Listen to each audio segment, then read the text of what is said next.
Well, hello, world. Dan Turbyville here, and this is Powerhouse Fence Show. Thanks for stopping by. As always, I appreciate every one of you being here. This week, we're going to talk about some project management stuff. I'll tell you what happens is I start making these show notes every time, and I start at the top, and I'm like, oh yeah, I think this is what we're going to do. And sometimes they just kind of go in a bit of a different direction. And so it is about project management. It's not exactly what I thought it was going to turn out to be, but hey, we're going to talk about managing some jobs and we're going to talk about our roles and responsibilities and talk about some obstacles and hurdles and things like that that we come into or that we have to overcome. So that's the plan. Let's see how it goes. As always, the show is presented by Memphis Fence Company and Simpalo. We have a few partners here on the show: the Thornton Fence Consulting Group,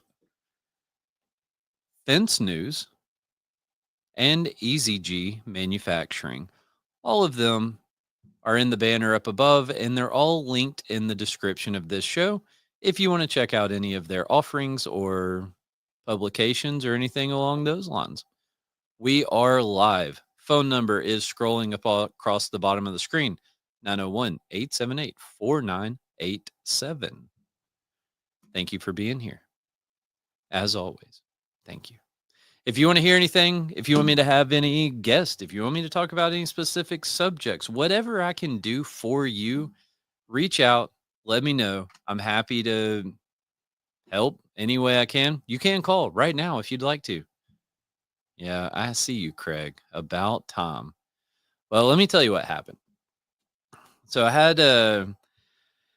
today I had a busy day. I went over about an hour away, test drove a few different trucks, wound up buying one, had to drive it back, semi truck. And I got back and I was like, all right, now let's get ready for the show. And I was kind of cramming doing that. I realized I'm kind of hungry. And so I ordered Starbucks and I got some of their food. And the guy comes over, and as it happens with DoorDash from time to time, the cup had busted open and coffee had spilled everywhere. And the guy says, "Man, I'm going to go back and get you another one and I'm going to bring it to you." And I thought, that would be super cool if that's what happened. And I kind of hung out a little bit and waited to start the show thinking that he was going to come back. Well, he hasn't shown back up yet. Not saying that he won't, but he hasn't made it yet. So here's the plan with the semi. I'll throw that out there to you. We run set trucks and we run stretch trucks. And a set truck will have a skid steer, we call it like a sand and gravel box, right? So it has sand and pea gravel in this box. We have concrete mixers, we have Portland, and we take all of that stuff out and we mix our own concrete. And it's a pretty big load to put on trucks. And so that's what the semi is for. We're getting they call it a contractor special low boy, if you know what that is, but it's a semi trailer that we're going to put all that stuff on and put it behind this truck and just kind of test that out and see how it goes. We have another big truck. Well, we have two other big trucks. One of them is an International with a gooseneck behind it. One of them is a Sterling with a 24-foot long flatbed. I don't know if any of those are in videos or not. Might be on the YouTube channel if you want to see our trucks. We try to post those periodically and show people how our trucks are set up. So if you want to check that out, feel free to do so. And once we get the semi truck set up, we'll probably make some videos of it. So anyway, I believe there's still a link in the description to the GoFundMe for Josh's family. If you don't know, Josh is the crew member that we lost a couple weeks ago. So that GoFundMe is for his family. And we also have our Make-A-Wish fundraiser that lives on in our description. And with all of that, it's time to get into the show. Sorry, I do apologize. So before you ever think about managing a project, you better make sure everything else is done right. Double check, triple check, quadruple check, whatever you need to do. make sure that your submittals are approved, your contract is squared away, your certificate of insurance is done, the work order is complete and thorough. Complete and thorough, right? Because you need to clearly communicate to your crew what they're going to do. If you saw the show last week, you'll know that we've made some mistakes and not been complete and thorough with our work orders, and it turns into a mess. So, one of the things that I struggle with in making work orders and communicating information to people, I don't know about y'all, but this is something I struggle with, is I've seen this job for hours and hours and weeks and months and years sometimes. And I struggle to make sure that I communicate all of the little nuances and details and things like that to someone who's seeing it for the first time. And that's a struggle for me. And I have to take extra time and be very careful to make sure that I don't skip the details because I have to understand that other people don't know what they don't know. And if I leave the details off, I don't give them complete information. They do not know. We may have installers that are going to that job site, and it's the first time they've ever even seen the job when you hand them the work order that morning, right? That happens.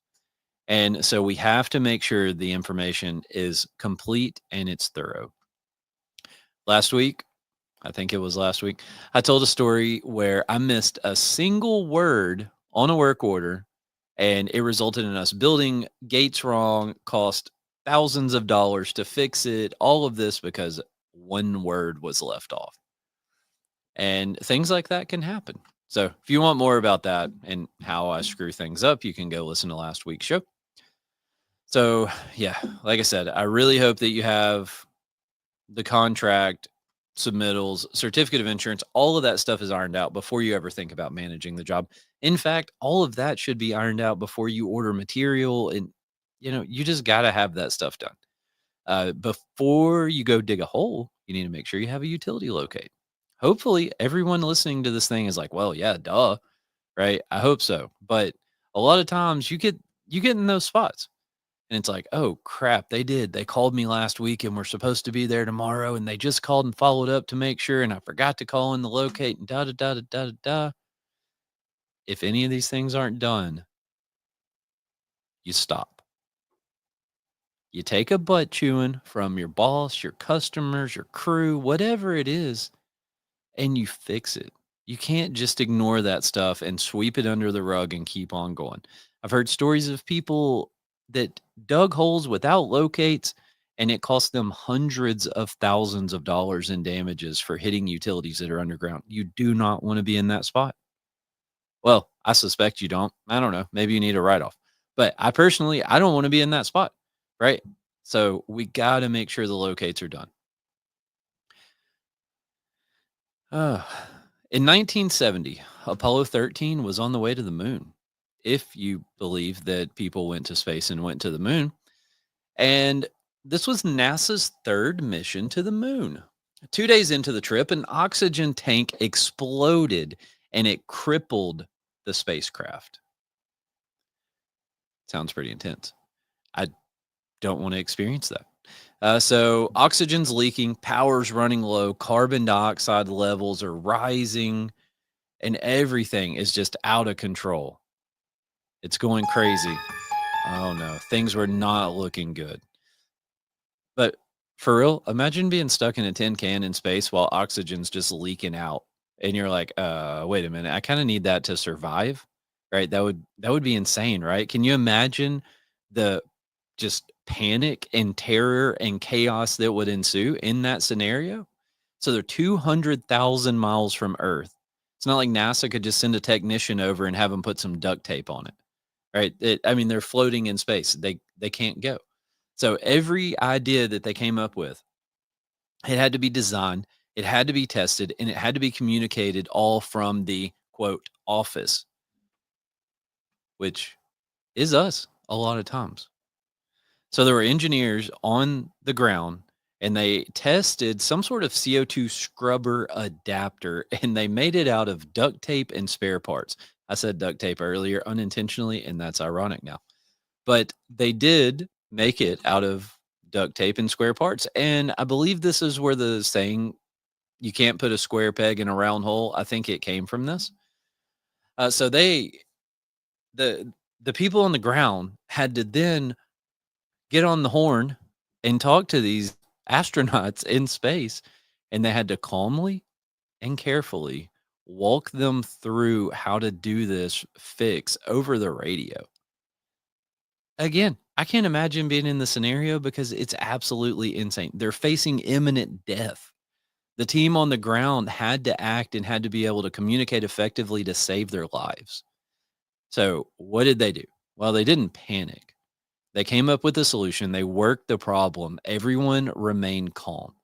There was a guy, Gene Kranz was the flight director, and there's a quote that says, "Let's work the problem, people.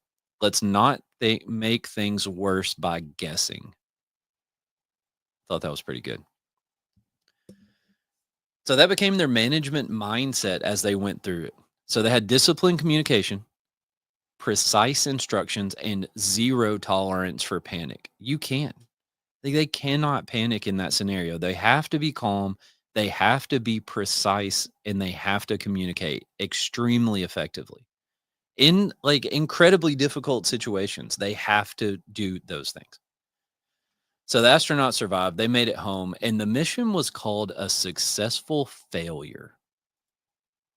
Sometimes we do that, right? Sometimes we have jobs that are successful failures when things are just completely going off the tracks, and we come up with a solution and we bring them home. Sometimes things just don't go the way we wanted.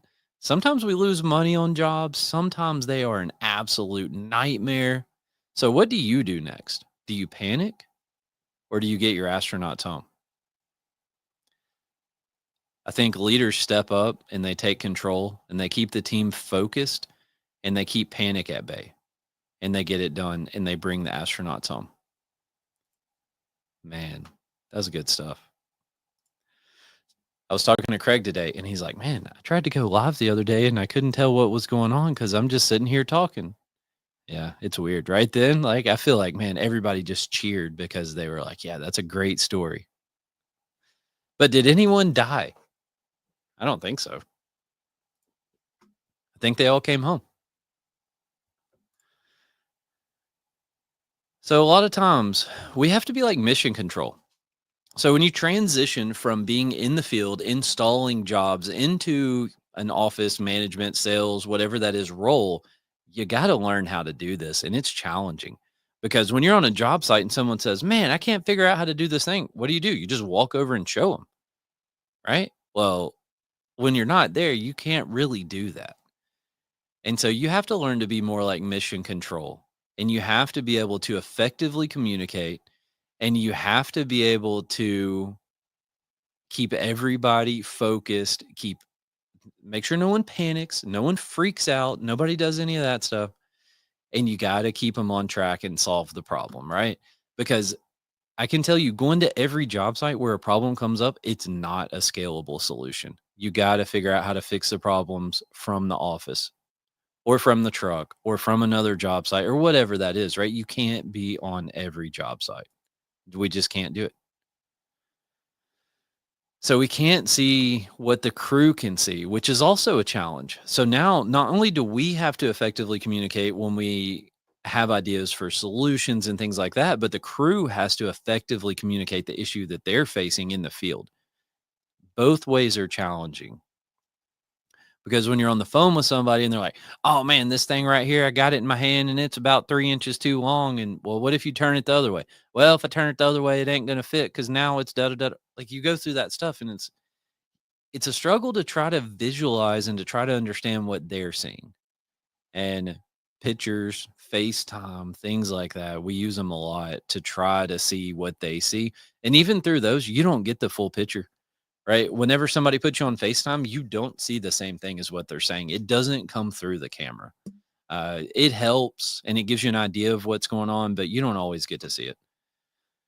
We got to keep them calm and we got to give them the confidence to know that they can make a decision and that we're going to have their back in that decision that they make. They're professionals, right? You put them in the role that they're in for a reason. Let them do the job, trust them to get it done. And sometimes it's going to work, and there's going to be times where it doesn't. And I'll tell you, when it doesn't, it sucks, but you still got to be supportive, right? Because everyone just learned a lesson. If communication breaks down, you fail. If you panic, you fail. It's a hard thing, but you got to do it. Sometimes the best management is stopping guessing, slowing down, and just working the problem. And I'm bad about that, right? I'll sit here and I'll talk to someone and be like, well, what if you did this? What if you did that? What if you did this? What if you did that? And I mean, I just start throwing stuff out there. And sometimes it works, and sometimes it leads us to a solution, but sometimes it just adds 52 options into the equation that nobody ever really needed to begin with. And it's all because the communication is not what we need it to be for both people to be on the same page and everyone to understand what's going on. So I'll give you a story of a job that we're doing right now. It's I don't know, like Eco Stone, something like that. I think the name of it's changed a few times, and to be honest, I don't really know what it's called. It's like a faux stone fence. Um, so we have the job is sold. We've got a relatively new project manager who's handling the job. They did a site visit prior to work being done. The material was ordered right. Everything was going right. The locates, everything happened like it was supposed to. The crew goes to the job site and there's fresh sod everywhere. And they flip the sod over. And you want to know what's underneath that sod? I'll give you a second to guess. Go ahead. Take your time. Well, it was stumps. There was a bunch of stumps under the sod that we didn't know were there. So the installer calls all in a tizzy, right? It's not going to work. We can't dig any holes. We can't work with this grade that's out here. Our pets' heads are falling off. It's all terrible. Just take a breath.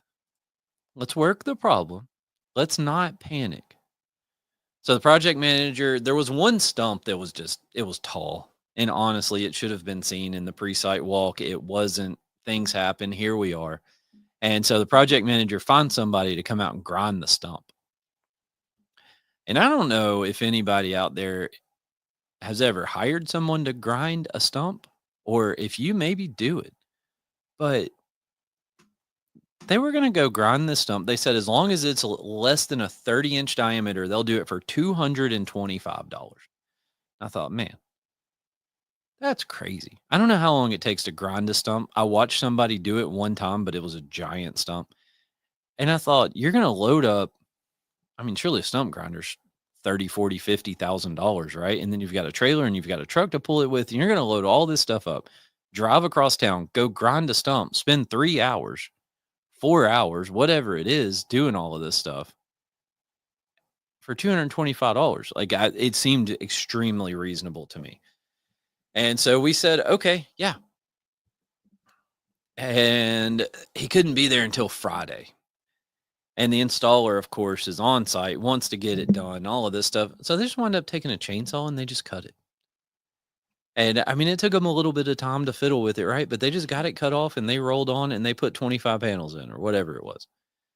And so when everybody calmed down a minute and got over that like initial shock and awe of having ran into an issue, everything went.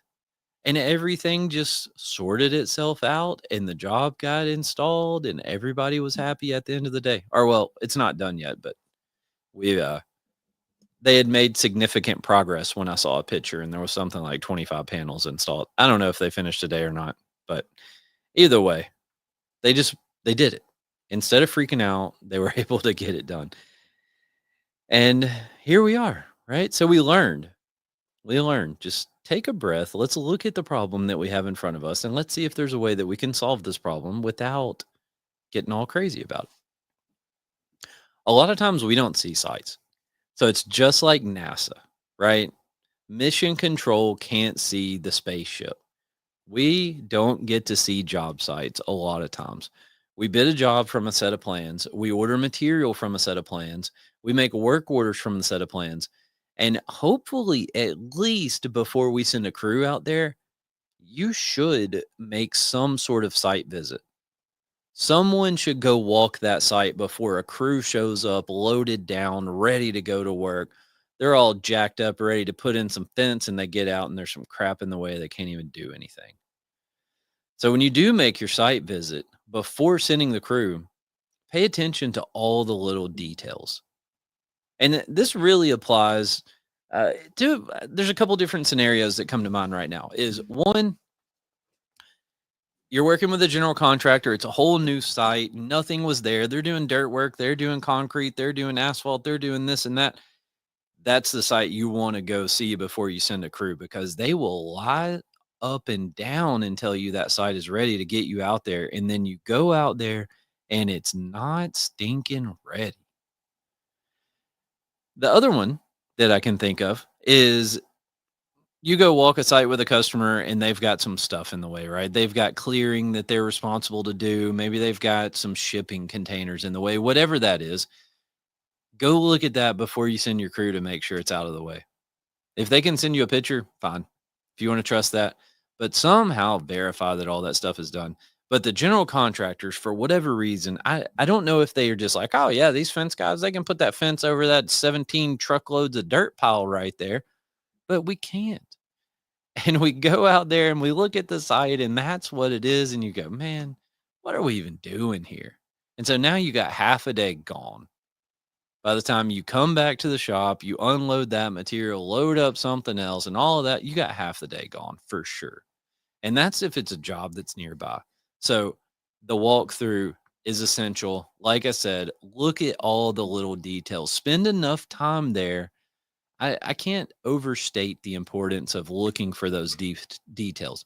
You're the last line of defense. When you're out there, you're the last person that's going to see that site before your crew rolls up. You need to pay attention to all the details.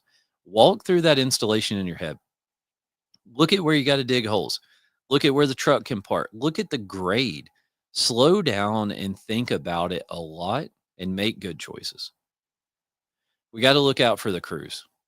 So don't just go out there and ignore a crappy site and send them because your customer's jumping up and down. They say they're ready for you. It's fine. I've been chewed out before.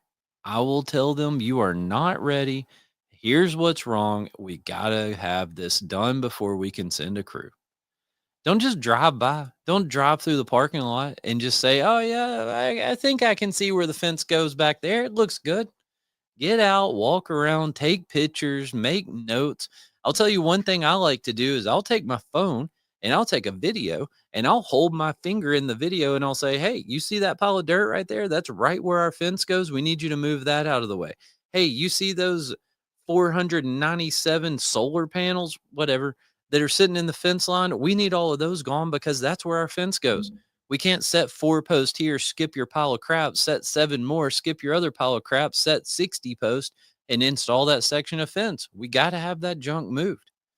And so, like I said, I'll just hold my phone up and I'll point and I'll talk to the phone and I'll send them the video and I'll say, this is what we got to have done. You can make a YouTube account, it's free. You can upload those videos in there, leave them as unlisted, I believe is what it's called. So you can send a link out, they can share the link, stuff like that. And it won't show up if somebody's scrolling through their YouTube. They're not going to see it as long as you do it unlisted. And you can just send them the YouTube link. Because if you go record a 4 or 5 minute long video, you're going to have a hard time sending it. YouTube is an easy way to do it. So problems do come up. It's inevitable. We're going to run into problems. We're going to have issues. Even if we take all the steps right leading up to having boots on the ground, we're still going to have problems. So what do? Well, like we've already talked about, we stay calm. We keep our head on our shoulders. We look at the problem. We look at the options. Ask people if you need help, right? If you've been in the fence world for 3 months and you're faced with some issue, you have no idea how to handle it, ask somebody. That is why being a part of associations or some sort of like-minded group of fence professionals is essential. So we have AFA does It's been called Young Fence Professionals, monthly Zoom meetings, right? And you can go in there and there will be 40 or 50 or hopefully 100 people. And like we normally talk about some specific topic, right? But you can go in there and you can meet people, you can exchange contact information, and you can have connections that you can call outside of your company if you need that, right? I mean, my phone number is scrolling on the bottom of the screen. I don't know everything, but I'm happy to talk to you and I might know something about something. It's worth a shot. All right. So ask people if you need to. Now, present options to the customer. This is something that you might wind up having to do. Okay. So don't try to sneak around and just do something without telling anybody. I mean, go to them and say, hey, this is the problem that we're facing. Here's a solution. I don't like going and telling them we have a problem without telling them there's a solution. I don't like to say, oh man, we got out there and this isn't going to work. Bye. That's not the way to do it. You get out there and you say, hey, this is not going to work. Here's option 1, 2, 3, if it makes sense. And option one is going to cost you $1,500. Option two is going to cost you $900. And option three is going to cost you $4,800, whatever they are, right? Give them pros and cons, give them options, give them all of that stuff. Communicate effectively. So, not only with the crew, but also with the customer, you have to clearly communicate. Clearly communicate with the crew, with the customer, with the office, with whoever needs to know. Tell your first grade teacher if they need to know. I don't care. Just make sure everybody's up to speed and everybody's in the loop, and don't sneak it by. Don't ignore it. Don't sweep it under the rug. Grab it by the horns and wrestle that joker and get it done. Craig Eubank says, don't let him lie to you. He knows his stuff. I don't know who he's talking about. Must be somebody else that offered to answer some phone calls or something. So we can anticipate some problems, but it's hard to learn. So if you're new, I'm going to tell you, it can be hard to learn. And you're probably going to find yourself in some situations where somebody's like, well, why didn't you know we had to do that before we went and did that? I mean, you just didn't know. And, maybe you're installing some fence that you've never installed before. Maybe you're managing a job that it has fence on it that you've never seen before. You're going to run into problems. You're going to be faced with adversity and you're just going to have to learn. I hate to tell you, there's not an easy button. There's not a magic answer. There's not a secret solution. You're just going to have to learn. You're going to fight your way through it. But I promise you, after you fight those battles, the next time you see a job that has that same problem, has that same thing on it, you're going to know to anticipate that issue. If you listen, I've told a story on here a few times about a tennis court, the worst tennis court on the whole planet. And I don't even like people that play tennis on it. But it was the story where the assistant project manager who was like 3 months out of college calls up and says, hey, we're ready for you to install some posts on this job. And I say, oh, cool. Well, the post is going to take us like 4 or 6 weeks to get. Oh, that's not going to work. You're going to have to put sleeves in. We put sleeves in. They didn't work. We put sonotube in. Contractor winds up pouring concrete, and the pouring down rain crushed all the sonotube. We tried to chip it out. We had to wind up core drilling it out. So now we bought steel sleeves, sonotubes, spent time chipping concrete, and paid somebody to core drill it. And every single time I said, hey, y'all might want to think about helping us out with some of this cost since you told your concrete sub to pour the concrete in the pouring down freaking rain. Nah, screw you. We ain't paying nothing. You can do the job or we're going to sue you over it. Freaking crazy people. Anyway, so now I guarantee you, I will not find myself in that scenario again. And if I do, I really sucked at my job. So you fight those fights and you're going to remember. You're going to remember. So you might be in a thing, you might sit there and look at a job and be like, man, I remember a job we did 8 years ago that had this problem on it. We got on site and these were the issues that we faced.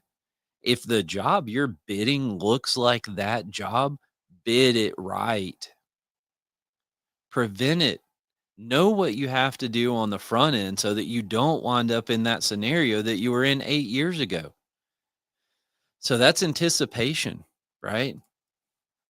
So it could come from experience, right? It could come from that. I was at a blackjack table one night and this dealer was trying to tell me how to play blackjack, and I said, "Man, I don't need all that stuff. I'm a grown man. I'm gonna do what I want to do."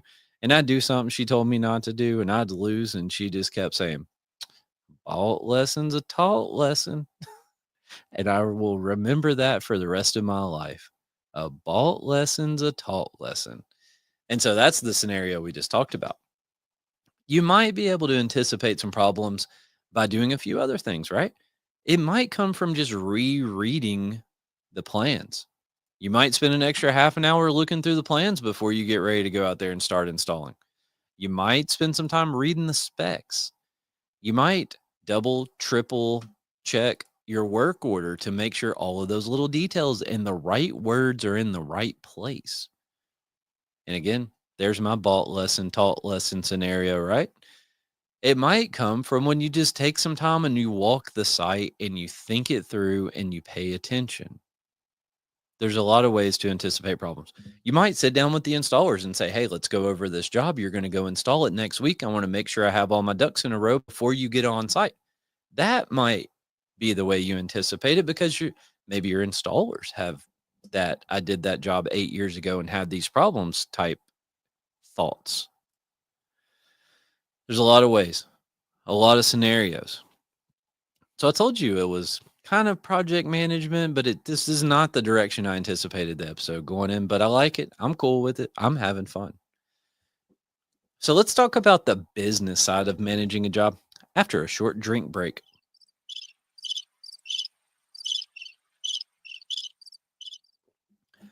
All right. You got to be tracking your numbers. So the business side of managing the job, what is it? If it's not tracking your numbers, what is it? Hmm? Nobody? All right. You gotta track your numbers. You have to stay on top of them as the job's going along. You gotta know, man, when I bid this job, when I bid this job, here's how much money I put in there for material. Here's how much money I put in there for installation. Here's what I put my margin at. You got to know what that was. So don't bid a job and just delete the thing you used to bid it. Don't throw the paper away. If you're doing it on a piece of paper, please change and do it on something electronic so that it can be saved in the cloud. And if your office burns down, you're still going to have it. Okay. But don't throw the thing away. Don't delete the thing. Keep it. You got to know what your budget is when you go into a job because how are you going to know how much money you can spend on material? That's the only way.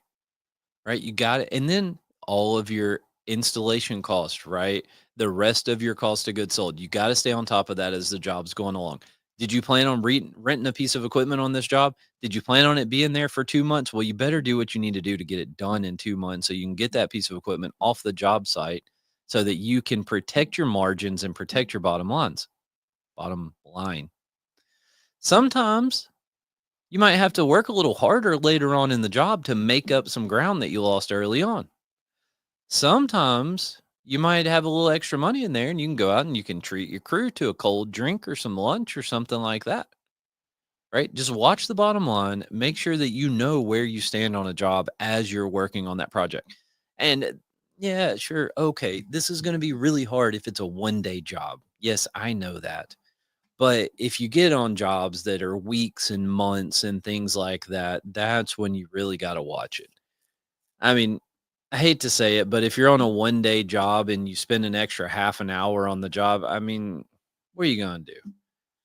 But if you're on a 6 month long project that was only supposed to be 4 months long, well, now you have a big problem, right? So as you see those wheels falling off of that thing, you need to be talking to your crew and you need to say, "Hey, this is not working, right? We're way behind. What happened? Did we mess up when we bid the job? Because hey, that happens, right? It's called estimating for a reason." Someone's calling me right now, my stepmom, and I don't know if I dare answer the phone. Let's do it. Let's see what happens. Oh, hold on. Hello? Hello? You're on the Powerhouse Fence show right now. Wait, what did you say, Sensei? I said you are on the Powerhouse Fence show right now. Thanks for calling in. Maybe she doesn't believe me. Okay, well, anyway. I don't know what that was. Sorry. And now that messed my train of thought all up. So yeah, you got to stay on top of the job. You got to watch your bottom line. You got to stay on all of that, right? And a part of what we have to do, I mentioned it a few times earlier. If you're new, if you're learning, if you're trying to figure it out, it's just a process. You just have to learn. You have to give it time. It takes time. Shift your mindset. Okay. You're not building fence. You can't walk across the site and tell somebody how to fix a problem or show them how to fix a problem. Remember, we're mission control. We have to be able to fix the issues. We have to be able to communicate clearly, effectively, and efficiently from long distances. We got to learn that. So that's one skill we have to work on. Craig's laughing. Yeah, I don't know what that phone call was because I don't know what was going on. But anyway, uh you can't walk over and tell them what's wrong. You got to have your mind, you got to have the mindset of mission control. And let me tell you what we're doing is we're conducting the orchestra, right? Think about it. You you see the conductor up there and they're waving their little stick around, whatever that thing is called. You don't see them run over and take the violin from the violinist, do you? No. That's not what they're doing. They're the conductor, they're not the violinist. They lead the orchestra. And when someone in the orchestra messes up, they keep leading them. They keep going. I'm sure when they get it right, they celebrate together, right? And then, the crowd goes wild because they nailed it. But you see the orchestra, the conductor up there leading the orchestra. So you gotta conduct everybody. So our job is to keep the rhythm of the job going. The rhythm of the job. So we have to make sure that all the pieces come together when they need to be. And this is going to kind of introduce a new concept that we haven't really talked about in this show so far. Okay. Is we've talked about the problems that happen on the job site and we've talked about doing the pre installation walkthrough and we've talked about that stuff. But what we haven't talked about is ordering the material, right? So another thing you want to double and triple and quadruple check is that material before you ordered it. I was I was doing a demo or onboarding or something for Simpalo earlier this week, and a guy asked me, "How many times has this thing messed you up on jobs?" And I said, "Well, the only time I can remember is when I told it to put a terminal every 250 or 300 feet on this job that was like 3,000 feet of fence, and I had a crap load of terminals, and I didn't have enough line post." Right? Because what? I didn't double check and triple check and quadruple check to make sure that everything was right before I just sent a PO to the supplier and I said, "Hey, let's get this material rock and roll. We got a job to do." I didn't check it. I just sent it. And I didn't stay on top of it. I didn't do my job. I failed to do it. So now I have installers out there on site and they're like, hey, we don't have enough line post and we have way too many terminal posts. So we got to check all that stuff. But anyway, the suppliers, they're a member of the orchestra, right? Our installers are a member of the orchestra. Our customer is a member of the orchestra. That contractor, those locators, everyone, they're all members of the orchestra. And our job is conducting everybody and keeping them all in the rhythm of that job. So everything keeps going smooth because we want to hear the crowd, our customer, whatever, we want to hear them clap at the end of the show, right? And I think that's a pretty good analogy. So again, I know everybody out there is like, "Oh wow, man, that was some good stuff." That was good stuff. And if you're not, sorry, I tried my best. So we got to keep the rhythm. We keep everybody on track. We're not here to take over people's jobs. Okay. Again, you don't see the conductor go take the violin from the violinist. They direct them and they help them to grow and they help them to achieve the thing that they set out to achieve. Everybody's playing their instruments. The crews, the general contractors, the locators, the suppliers, everybody's playing their instrument. We got to keep them all in rhythm. That's what the job is. And now, with that, it's up to you to go do the job and to conduct the orchestra and to make sure that everybody is in rhythm and everything goes the way that it's supposed to go. Well, that's what I got. If anybody out there has any questions, has any comments, wants to talk about this or any other issues that you may have, again, you can call that phone. It's right there. 901-878-4987. Call if you want to. See you next week.